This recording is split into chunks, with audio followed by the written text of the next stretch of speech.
Speaker, sir. Mr. Speaker, sir, I'd like to thank the member for this question. Mr. Speaker, sir, if I could refer to the Honourable Member to the Audit Act.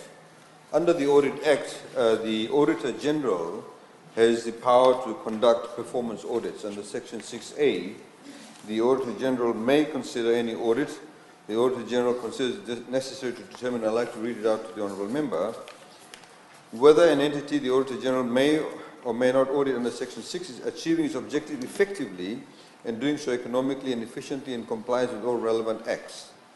Whether the operation or activities of all state entities or one or more of these state entities are being performed effectively, economically, efficiently and in compliance with all relevant acts.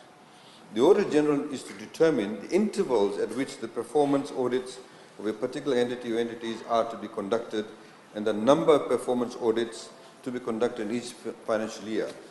So, Mr. Speaker, sir, as you can see from the Act envisages that the performance audit generally is for ongoing projects.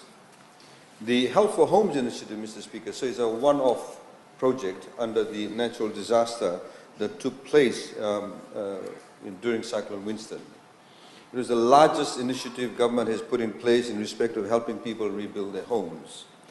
I'd like to also refer the Honourable Member to an audit report under the social services sector in the Parliamentary Paper 101 of 2017, in which the Honourable Member would see that the Auditor General, in fact, talked about the distribution anomalies of Health for Homes initiative program. If he can go back after the session and look at this particular page number 5 of that particular Auditor General's report, where it talks about various anomalies where people have tried to pass themselves off as others.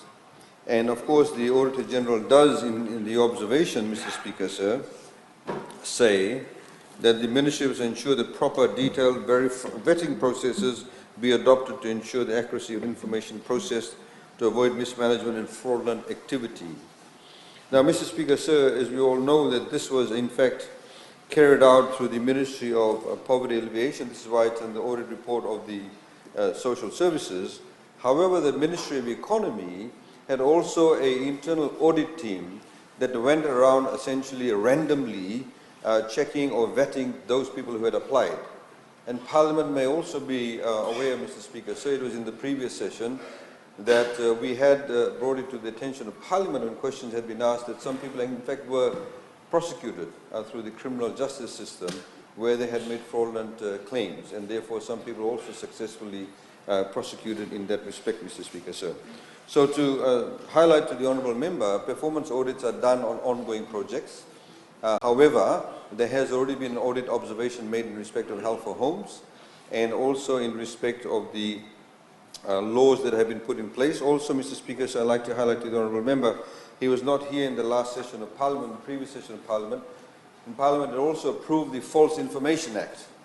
Under the False Information Act, Mr. Speaker, sir, of 2016, the Honourable Members who were in Parliament at that time would remember that we had put in place a provision or new act in place where people making false declaration when they were actually obtaining a particular benefit from the state, if they made false declarations, then they're also culpable for criminal prosecution also. So these are the sort of the safeguards we've put in place. Internal audit team with the Ministry of Economy, we had the False Information Act, and of course you had the Auditor General having an oversight over this particular initiative that was actually quite a groundbreaking initiative where we had used the hardware companies to give individual citizens who had actually had their homes damaged, they were given cards in which they could redeem at hardware stores. Thank you, Mr. Speaker, sir.